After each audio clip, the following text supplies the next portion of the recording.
question from my buddy Mike, who is a coach, and he has two students, student A and student B. Student A has been training for about 2 years. Student B has been training for about a year and a half. And what Mike said is that they've been competing a bunch together, and student B has been killing it, doing great, winning tournaments, placing in tournaments, winning lots of matches. And recently, they were both in a tournament, and student B got bumped up to the next skill level, like a higher skill level. And he took second, did great. This is in contrast to student A, who's losing everything. He hasn't even won one match yet, lost everything. And so student A has expressed the fact that he's getting kind of down in the dumps, and Mike's kind of worried that he's planning on quitting, and again, would want to know, like, how do you get someone not to quit because it's frustrating?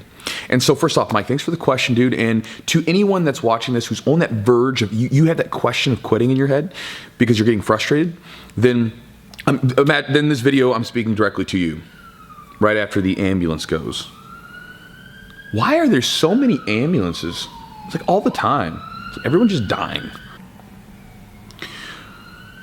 So again, for anyone that's frustrated and getting on the verge, like getting to that verge, motherfucker, another one. There are two.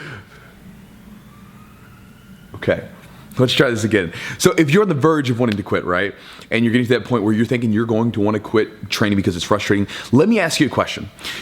Have you ever heard any black belt or any high-level grappler, or if you've watched my videos, have you ever heard me say this? Have you ever heard any of us say, man, you know what, jiu-jitsu is really easy, right? Like when you start training, it's just so easy. You just come in and you start training, you sign up and you move around, you kind of sweat a little bit, but you never get injured, you never have any challenging situations, you never experience self-doubt. It's awesome, you just train, it's like happy, fluffy, clouds and milk and honey.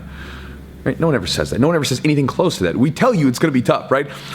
Every black belt has said, man, all we are is just white belts that didn't quit. And then that's really what it is. It's just people that, you don't care what's going on. You don't even care where you're going. You're just like, I'm sticking with this.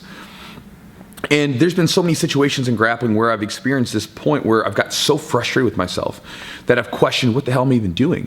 The first time it ever happened was back in high school when I was a junior, and I was going to supposed to be my first varsity year, but instead of me getting to wrestle varsity that year, my teammate basically got fat, and so he was the 189 the year before, and then he bumped up to 215 because he's just eating too much.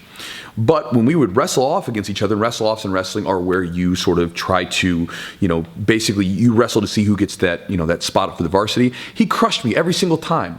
Now, what was so frustrating about it, and this is kind of where I'm going with this story, because I was in a similar situation as student A, not the same, but similar, where I was dedicating myself. I was training so hard. I was pushing, so much into wrestling. I was doing everything the coaches told me. I was, just so dedicated. I was even making good grades, right? Now, in contrast to that is my teammate who was screwing off, was making terrible grades. That was the only time I got to wrestle varsity that year, was when he would, be ineligible because of his grades. And he was smoking, drinking, just doing all the wrong stuff, but still crushed me.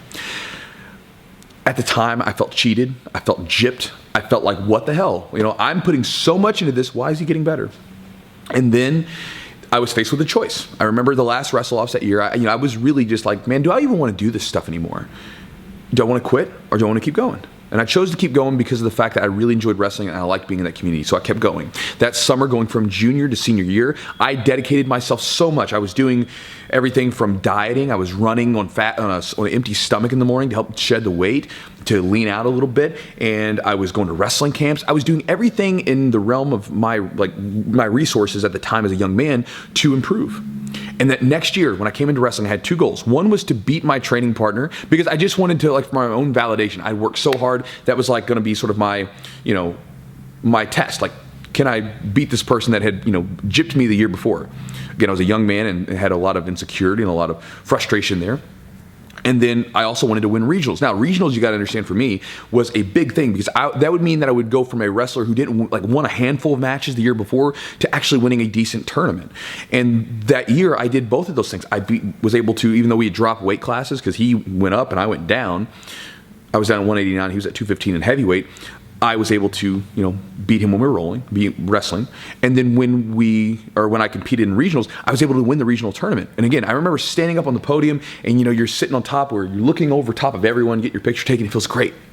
And then as soon as you step down, you're excited, you kind of have those moments, and then you come crashing down because now you're like, I want more, right? So I'll go to state. Went to state. After wrestling was over, started doing jiu-jitsu. Immediately did jiu-jitsu competitions. And then I started doing mixed martial arts competitions. And then I came back to jiu-jitsu and just did more and more and more. And I'm trying to build up my students and help them win. And I'm trying to improve myself. Even when I'm not like competing, I'm still trying to improve and learn new techniques and try new stuff. And guess what? It's never over. And the reason I'm sharing that with you is because, again, we get so hell-bent on progress, right? We see these little destinations that we're going after, and we feel like that things would be better if, oh man, if I could get that blue belt, man, it'd be awesome if I get that blue belt. But then you get blue belt, you want purple belt. Or if you're like, man, I wish I could win that big tournament that's coming up, and then you get that cool medal or that cool belt or whatever it is, and then you're like, man, I want more. And you have to appreciate the fact that jiu-jitsu is not a straight line journey, right? And if you know what, I'm not even going to use that word journey anymore, by the way, because journey implies that there's an end destination. The definition of journey is going from point A to point B, and there is no point B, right? You might have like a point B that you have in your head, but there is none because you just keep going. It's never ending. I've been doing grappling for 18 years, and I'm still like sucked into it and still constantly trying to work on new stuff. I'm not done. And so you have to kind of get rid of that. And so you have to understand that you have to appreciate that jiu-jitsu is not straight. It's going to be all over the place. Like in Maine, I went on several trips up there for vacation, and when we go on these like sailing trips, I didn't know this, but like sailing ships, right? Like ships with a sail. It's really cool, by the way. They don't sail exactly straight a lot of times because of the fact that winds are coming in and water's coming in. Like, you know, if you were to look on a map and, you know, from ahead, you could probably draw a bit of a straight line. But if you were to get down to it, get low enough, and you're actually on the ship, you would realize that you're constantly shifting the sail side to side to catch the wind just right. And so you're kind of doing a lot of zigzag a lot of the times. And then so if you were to raise up above that, you can see a straight line. But down in it, there's wind pushing you side to side. There's water moving around. Like, it's not this straight line.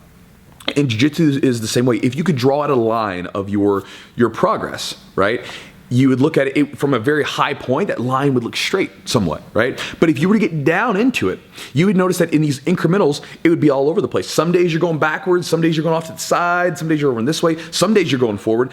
But again, overall, it would be a forward progression if you kept going. And so you got to understand that you've got to appreciate the fact that you're going to suck some days. You're going to feel like you're not making progress. But if you walk in the gym and you just keep training, if you keep going to competitions, if you keep doing the stuff that you know you're supposed to do day to day, the things that you can control day to day, not the future, not the past, just the day to day stuff. If you keep doing that stuff, that's the stuff that will, again, make that straight line for you in the long run. And the last little thing I'll leave you with, man, is, again, this situation you have right now, it's a frustrating one. You're in a point where you are at that point where you, just like I was in wrestling, right? You can either give up now, right, and quit, or you can keep going.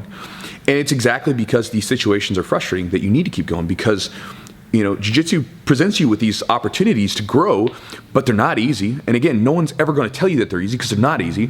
But when you push through these situations, it transforms you. And I'm not saying that to be weird, but I've never met anybody that's dedicated a lot of time to this stuff that it hasn't changed. I'm saying that period point blank. Every person I've met will speak of some sort of experience where they're like, man, it changed me, right? Like when I pushed through this thing, again, in some way, shape, or form, it changed them.